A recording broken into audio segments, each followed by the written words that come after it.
Okay, let's see how this works. So as you can see, I changed location. I'm on this one hill that's on the side of the WPI campus towards like one of the major roads, and I found this nice little area. It has a stone bench. I believe this was donated by, I can't find the tag, but this particular tree or like this spot was donated by one of the graduating classes, and so it's a nice place. It's quite shaded, so you can see the tree behind me. It covers the entire area, so it's a nice secluded area, which I thought would be nice to record. For a nice change of pace, change of location. So, and I also have new mic, so let's see if audio is much better than the previous videos that I shot with just the phone camera. Anyway, so the topic for today's video is also kind of why I chose this place, is a continuation of the previous video I did on elevating your cognition. Because over there I talked about stuff like time management, changing a stimuli, weaponizing the algorithm, all this stuff. So those are still like material things. But then obviously the question arises, if those are mechanisms that allow you to express a certain, I guess, train of thought or like a thought process or something. And so people have been asking me, how do you even think? I guess is the best way to describe the question. And honestly, I don't have a clear answer to it, but I'll try to, I guess, describe it as best as I can in the abstract. Then I'll also, let's see if we can, if I can, try and demonstrate it. Except I don't have anything planned, so we'll see how it goes. Okay, so how to think. So this is reminds me of this one. I don't quite remember who did, but there was this video that talked about thinking about thinking. So basically, you all humans live at a certain, I guess, level of thought where you receive stimuli, you respond to stimuli. I see a nice place, I want to take a picture here. Or to be more basic, I feel hungry, I think to myself, time to eat or time to sleep. Yeah. Now, obviously, we being sentient creatures, we are capable of more than just simple first order thought.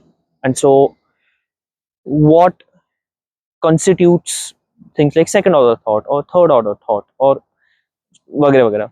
So hunger. So like I guess the first order thought would be, I'm feeling hungry, so I will eat food. A second order thought would be, why am I feeling hungry? Maybe because of something that happened before, and so I will try to take steps to ensure that the next time I feel hungry, I am prepared instead of, oh, I'm hungry, what to do? Kya karu main?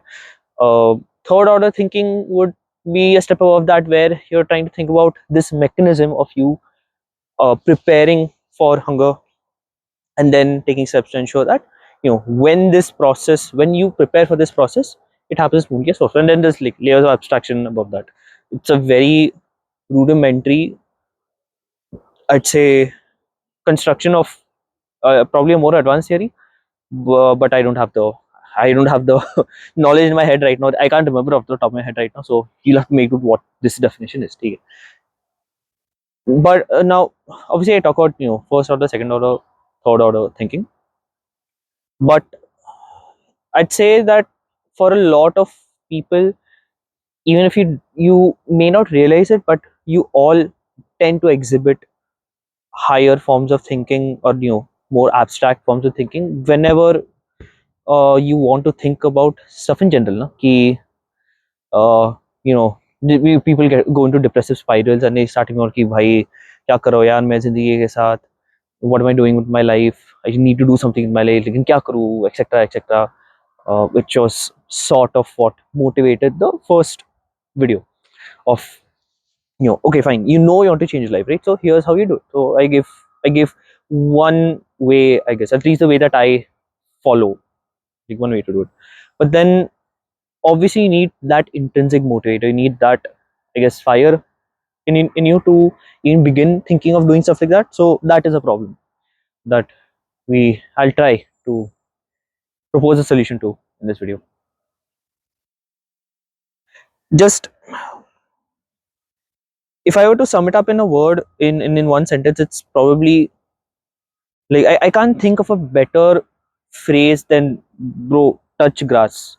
And I'm not saying this, I mean, obviously there's a whole meme of yeah, I'm touching grass and whatnot, but there's also the other, like the way I read into the phrase touching grass, it's more so ki, I mean, it's the 21st century, it's 2025. We have smartphones, we have new technology, we have so many ways of not only being connected to the world, but also tapping into all the knowledge that the world has to offer. And there's countless avenues for gaining that knowledge. What the hell was that? Okay, anyway, there's countless avenues for gaining that knowledge. But sometimes, in the midst of all this, we forget that our brains aren't necessarily, I won't say designed, more so we haven't evolved to be robust enough yet to process all of that information. Now, see, all the stuff that I tend to do, there are definitely times where even I feel just simply overwhelmed. Like my human brain cannot humanly process anything that's going on.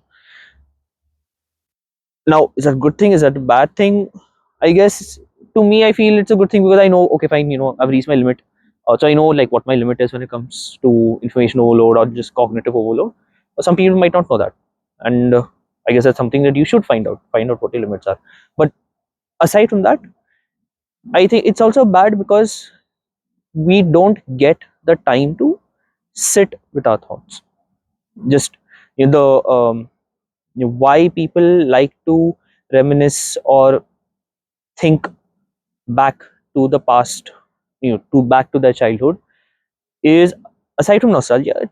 I feel it's also because of the fact that when we were younger, there were less moving parts in our life to think about in general. Things like paying the bills, rent, what to do in life, other obligations. I mean, we had obligations, but those obligations were more so कि भाई math का exam है कल, score as high as you can. बाकी को तो क्या, शाम को play cricket with your friends. I mean, if you can play cricket with your friends, or go to art class, drawing class, वगैरह वगैरह. It was a simple life, yeah. No, not much, not many things to worry about. I know for a fact that I was born in the year 2000, so I don't necessarily have any memories of major events that happened in the 2000, like 2001 or 2008. But I know for a fact that my parents must have lived through that, especially 2008. I know 2008, and obviously, who could forget COVID? And I think that my experience with COVID was widely different from my experience with 2008, simply because back in 2008, I didn't even know that was a thing. I am pretty sure कि I was probably 8 9 years old. Now I was probably playing like Hot Wheels, yeah. Or okay, what game had probably come out at that time? Oh, NSF ka, oh, NSF nahi, NFS. One of those I think post related games had come out, and I was really into Need for Speed at the time. So like, I was probably playing that all of 2008, while my parents are probably worrying the next room कि भाई पैसा कहाँ से आएगा or whatever. But yeah, I know a lot of parents have gone through that while we kids were probably none the wiser. But then that probably changed in 2020 because by that time a lot of us, at least people in my particular age group, were mature enough to see things through the same lens that our parents might have in the before times, and that's what probably scared a lot of people because all of a sudden they are hit with this reality of the kind of stress that adults face in everyday life is not something that they might have necessarily been trained in. I won't say trained, more so they've probably not had enough lived experience or things in general to kind of process that, is probably the best way to put it. And I'm getting somewhere with this, just bear with me. And so just the simple fact that you now have more things to worry about, or of the things that you have to worry about, each thing is a magnitude higher in impact of on your life is not very easy for some people to process in general. And then and not to mention all the other societal bullshit कि लोग क्या कहेंगे, अब ये करना है लेकिन लोग बोल रहे हैं ये करो, is X worth it, is Y worth it, वगैरह वगैरह, the whole rabbit hole, the whole spiral. And that's what gets people. I think कि there are there are people that unfortunately for reasons that are out of their control and for things that they don't necessarily they shouldn't necessarily be blamed for, like for them, I mean they don't have the privilege, I guess. I would say that being able to think like this is a privilege for sure, because I mean I'm fortunate that I was able to not worry about, not be burdened with that sort of worry when back when I was a kid, or even now. Like I know ki I can take some time out, record things like this. I know that my life is probably actively falling apart, but it's okay yaar, ho jata hai. And there are multiple things that go into this that probably people might not know about, such as money, future plans, etc., etc. So yeah, it is a privilege.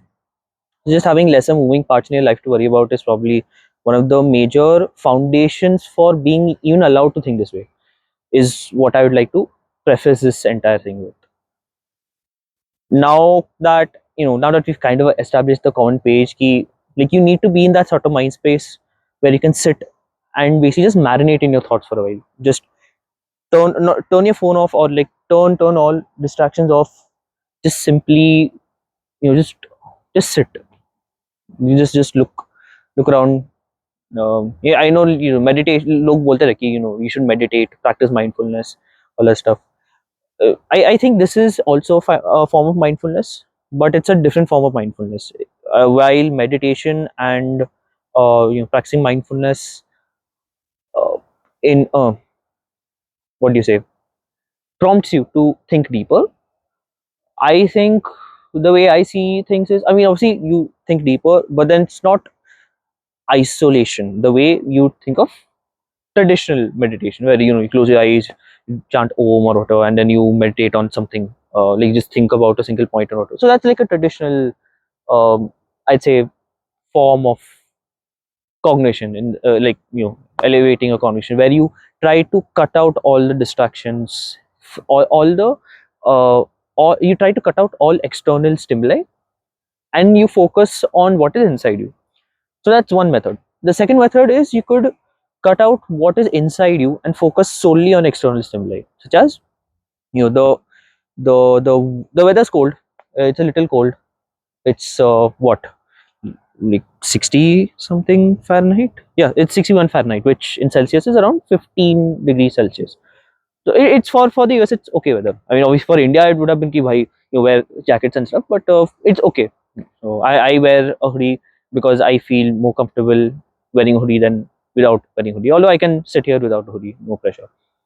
So like feeling the weather, I can hear the a bunch of sparrows sitting here. There's this random squirrel doing something, doing God knows what over there. It's pretty silent.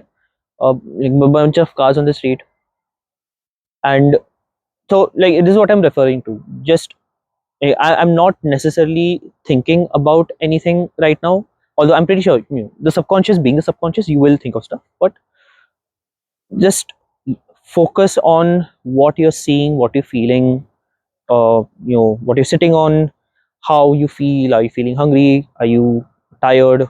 Do you need rest? Just listen to what's going on outside of you, the body.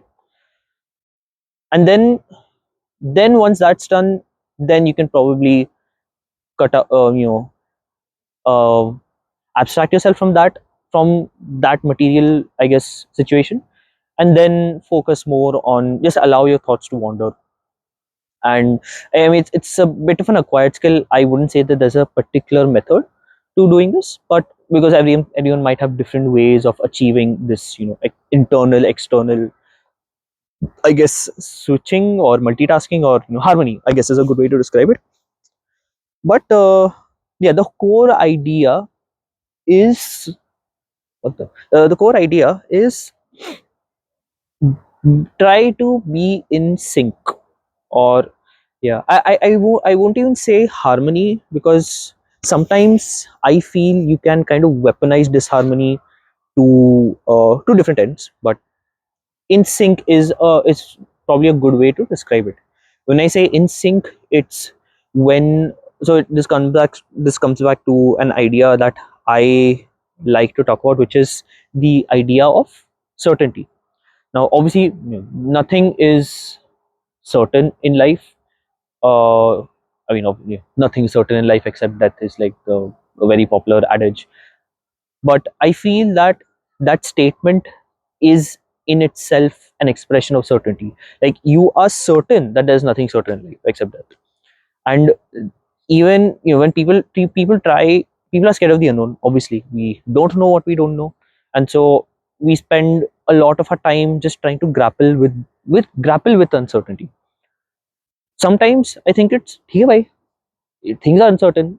Just acknowledging that there are things out of your control, or that there are things that, even if they are within your control, you may not be able to have perfect control over it. That there are things that there are that are uncertain, that you will never be certain of.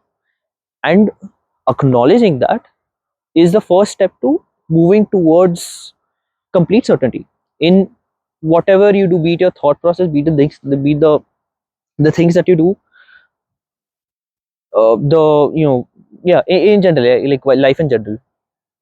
One, it's a bit of a twister, but something that I like to say is, you don't know what you don't know, and so, to know what you know, you must first know what you don't know.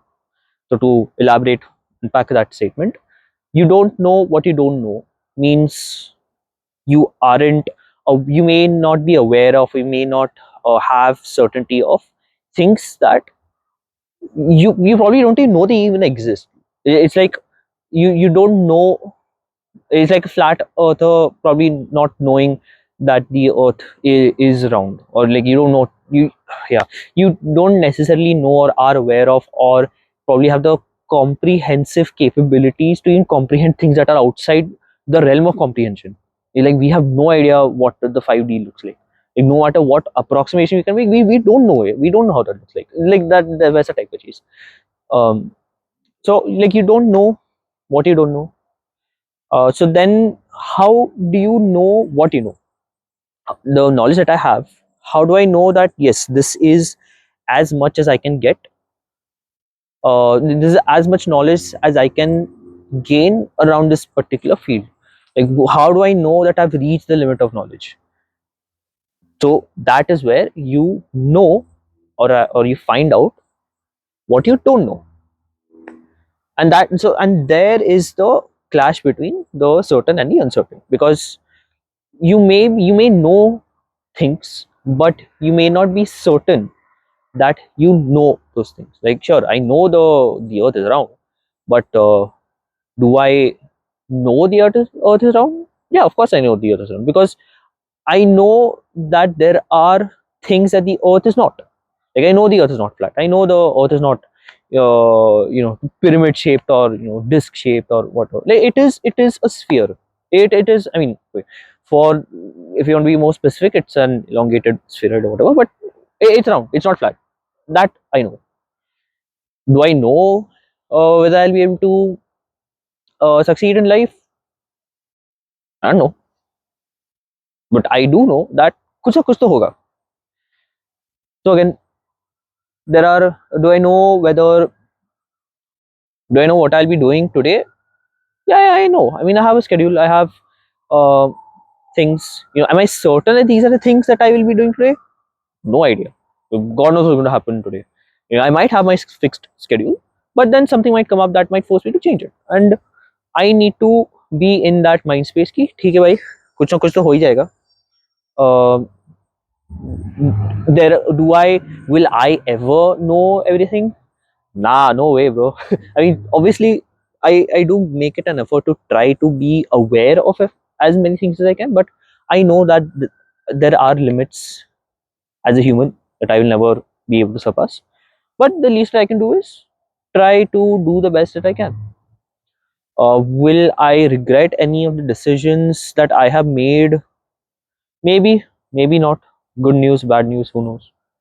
Um, so, the questions like these are things that we should probably be okay with acknowledging that there may not be any certain answers to it. But what we can be certain of is that there are no certain answers to this. So this is kind of the core of what like this is more of the core philosophy that I like to hold. This idea of certainty, uncertainty, grappling with this. I mean, in a way, one could draw an analogy to the concepts of nihilism, existentialism, and absurdism. Which, for those that don't know, nihilism is basically nothing's going to matter. We're all going to die. Nothing you ever do in life is going to matter. It's like life is a zero sum game. Uh, I guess you'd call it the glass half empty. It's like no, not in glass half. We like think like what's the point? Just do whatever because what you're going to do is not going to matter anyway. The existentialists are the I guess more people are existentialists than nihilists in the sense that people strive for some meaning life. They want some higher order, uh, some higher goal that they want to strive towards. For some people, they find it through religion. Some people they find it through material things like their family, their cute, cute sparrows. They find it through their family, friends, things that they want to do, work, like something that allows them to pursue that higher ideal of stuff. And then there's the absurdists who are like, who gives a shit, bro? Let's party. But I mean, to be more to be more academic, the absurdists acknowledge that there is a clash between the nihilists and the existentialists, and I'd say that I'd like to say that I fall in the absurdism camp, although I do admit that I tend to switch between maybe some form of absurdism and existentialism. But yeah, I would say I would call myself an absurdist. Ki, theek hai yaar, it's okay if it doesn't matter, and you don't necessarily have to find a higher goal in life. Just live. It's okay. Just do what you want to do. It's okay if stuff doesn't matter in the end. At least you did it now. It's better than not doing the thing under some fear of oh मैं क्या करूँगा, nothing's going to matter, or oh I need to do the I need everything I need to do needs to be to for a higher purpose, or I can't just do random shit because people say कि bro what are you doing. ठीक है यार, it's okay. I mean, now this is different from hedonism or just doing stuff because if you like pursuing material pleasure. This is like this is a more abstract form of fine. Okay, if you want to do that stuff, then sure, but uh, don't be depressed when when you might think that pursuing these material pleasures might not amount to anything else, and that is okay. You need to accept that fact that whatever you're going to do now is probably not going to matter.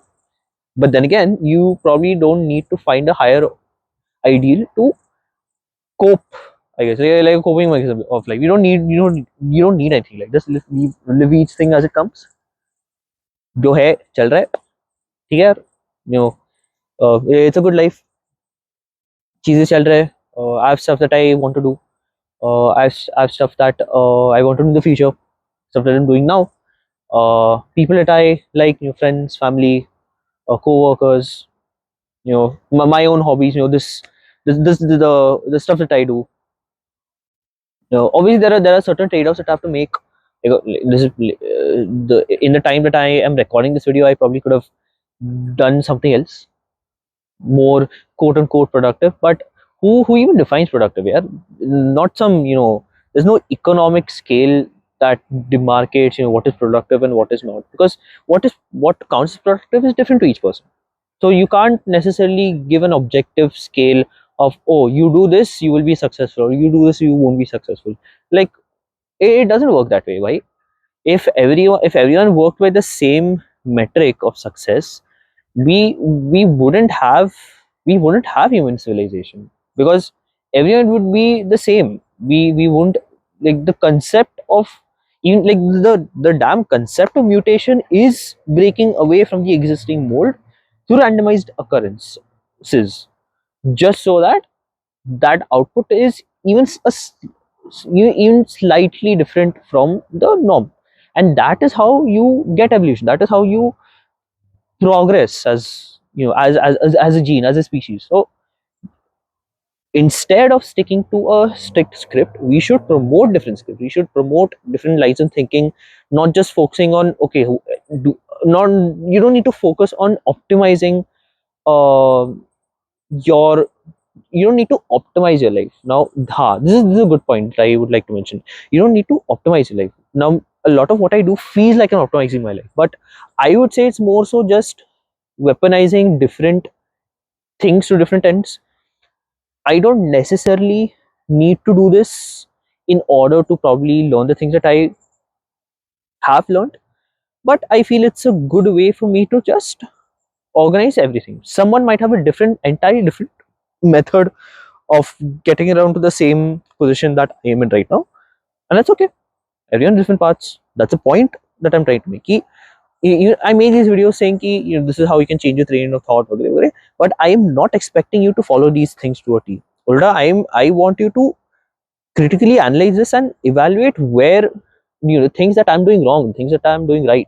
Because when you start to do that, when you start to analyze these things, that is how you that is how you elevate your cognition.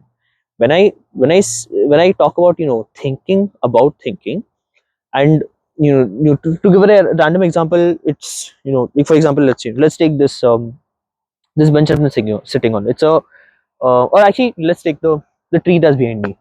I have no idea what this tree is, so I'll probably just look at the leaves, and I have Google Lens, so I'll Google Lens it. I'll find out what this tree is about. Then I see, oh, okay, it's a certain species of tree, and then I'll read about where it's usually found, and then I'll probably read about what's the usual, what type of climate does this tree grow in, and then if I can find something about this tree in relation to WPI, I'll read about that thing in relation to WPI, and then after that, like, okay, I know what it is. I'll carry on with my day.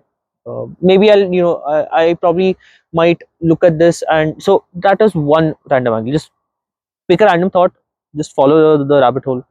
I might look at the specific way, so you can see the branches over here. Oh yeah, the branches over here, they kind of drooped up, and so I'll probably look at that and think, "Ki, that's a lot of weight that the tree is holding. How is it able to do that?"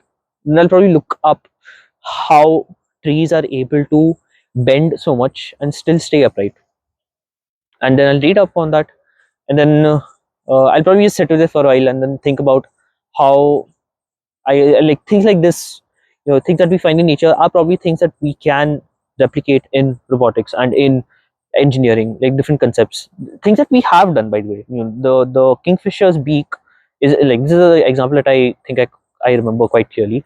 The Shinkansen, the bullet train in Japan, the nose of the bullet train is designed after the kingfisher's beak, because if you see the way kingfishers dive into the water, they don't make a splash as they enter, because the way their beak is designed, it's able to push apart, break the surface tension of the water ever so slightly, so that you don't end up with a splash. And this is important because when these trains are moving at 300 kilometers an hour or whatever, uh, air does funky stuff, because obviously you're kind of approaching, I don't know if I should say the sound barrier. I don't quite remember the thing, but yeah, you're moving at high speeds. Air provides a lot of resistance, and so you need something that allows you to break the surface, the tension of the air that piles up as you push an object inside a fluid surface, because like air is a fluid because it's a gas, water. So that's just one example of, so you just saw how I went from that to bio-inspired engineering to the Shinkansen to, I'll probably think about something random like I know, like there are a bunch of branches just lying over here. Does someone come clean them up? If they do clean up, how would they clean up? Do they just pick them up? Or I assume they want to have some sort of gripper mechanism thing that allows them to pick the branches up without having to bend down, because obviously ergonomics, you have to ensure that your back uh, doesn't hurt when you do all that stuff. And so how would you design a mechanism like that? Maybe, I know that there's these trash picking sort of things. Maybe you want to design something like that, but maybe with a different grip, because I know for trash picking it's more so a point thing, because you have like soft passes and stuff that you want to pick up. But maybe with branches it might not work, because branches are brittle, they uh, crack and split very easily. So maybe you'd want something softer, something that kind of wraps around the thing. And so maybe something that yeah, maybe some sort of tentacle that you can just pull around and it wraps around the thing. Could be like a simple cable that's attached to this little soft finger, silicone finger. Maybe, I don't know. Like, I'm just spitballing ideas at this point. So again, this is one way that you can just right now I'm just relying on whatever knowledge I have right now. I don't specifically know the solution, but I'm trying to extrapolate based on whatever I have in mind. So that is how you could try to think about things such as this. Just try to follow the train of thought and um, ensure that you get to that point where you can do that sort of stuff. And yeah, it's you could potentially extrapolate this line of thought to everything else. Things such as obviously I talked about more technical things, but then there are also philosophical things. There are humanitarian things such as what am I doing in general. So you could focus on what you're doing right now. Fine, I'm sitting here talking to you, the camera. I am thinking of what to eat for tonight, because I just realized I kind of skipped breakfast today. So I should probably eat something sometime soon. I had an apple, so but it's okay. Uh, Even this ability of mine to just yap for half an hour at a time is something that I definitely trained. I'm not necessarily, I don't have, like I said, I don't have a script in mind. This is just, I have a certain topic, and then I let my mind, like my brain, it is like an LLM. You just start with the token, and then you kind of just predict the next token to wo kar, somehow you get something that sounds coherent. And it kind of works. I mean, I hope it works. If all the videos I've shot so far are any proof of that. So yeah, this is one thing. This is one thing I like about keeping the videos unedited, because like editing is feels like a very structured process. I don't want these videos specifically to be structured. Like this is Ways rants after all. So, but then yeah, I could probably do something more structured later, as people have suggested. But yeah, I want to keep these unedited simply because, especially this video deserves to be unedited, because I hope watching me think in real time will help you understand how you can probably try to apply the same thing in your own life, and hopefully it'll at least prompt you to start thinking about this in general. I haven't really touched on anything concrete, kind of things like this are very abstract things that you have to, just like I mentioned, just sit and marinate in. Just sit with your thoughts. Just yeah, you just sit with your thoughts. So yeah, I guess that's it.